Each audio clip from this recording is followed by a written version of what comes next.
جس نے علم حاصل نہیں کیا وہ گنہگار ہے. اور کیسا گنہگار ہے؟ رات دن کا گنہگار ہے. سوتے ہوئے بھی گنہگار ہے, جاگتے ہوئے بھی گنہگار ہے, کھانا کھا رہا ہے تب بھی گنہگار ہے, پانی پی رہا ہے تب بھی گنہگار ہے. کیوں؟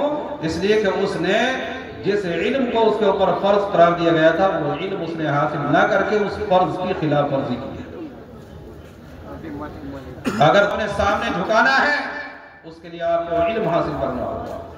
اس کی ایک مثال میں عرض کرتا ہوں. قرآن کریم میں حضرت آدم علیہ السلام کا واقعہ بارہا آپ نے پڑھا ہوگا, سنا ہوگا, لیکن اس واقعے سے ایک سبق جو ہمیں حاصل ہوتا ہے وہ یہ ہے کہ حضرت آدم علیہ السلام جن کے جسم میں اللہ نے روح پھونکی اور آپ کو جب زندگی حاصل ہو گئی, آپ کے سامنے فرشتوں کو پیش کیا گیا, کائنات کی ہر چیز آپ کے سامنے پیش کی گئی.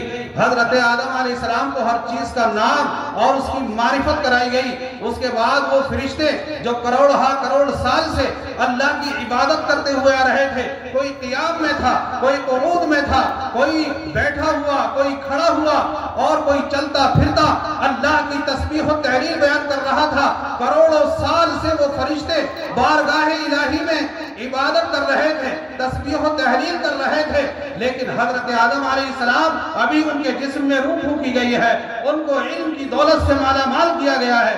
حضرت آدم علیہ السلام کو فرشتوں کے سامنے پیش کیا.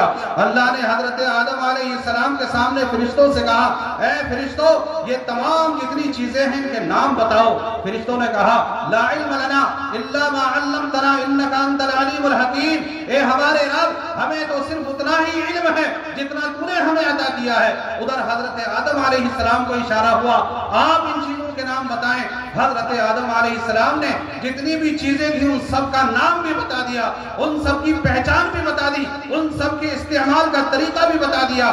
جب حضرت آدم کی علمی برتری, علمی شرافت, علمی کرامت اور علمی فضیلت فرشتوں کے سامنے ظاہر ہو گئی, اب فرشتوں کو حکم ہوا آدم کو سجدہ کرو. اس آدم کو سجدہ کرو. تو حضرت آدم علیہ السلام یعنی انسان کو جو برتری فرشتوں پر ملی اس کی وجہ صرف اور صرف علم ہے. اور اس میں یہ پیغام اور میسج ہے کہ اگر اس کائنات کو اپنے سامنے جھکانا ہے, ہر ایک مخلوق کو اپنے سامنے جھکنے پر مجبور کرنا ہے, اس کے لیے علم کے علاوہ آپ کے پاس کوئی ذریعہ نہیں.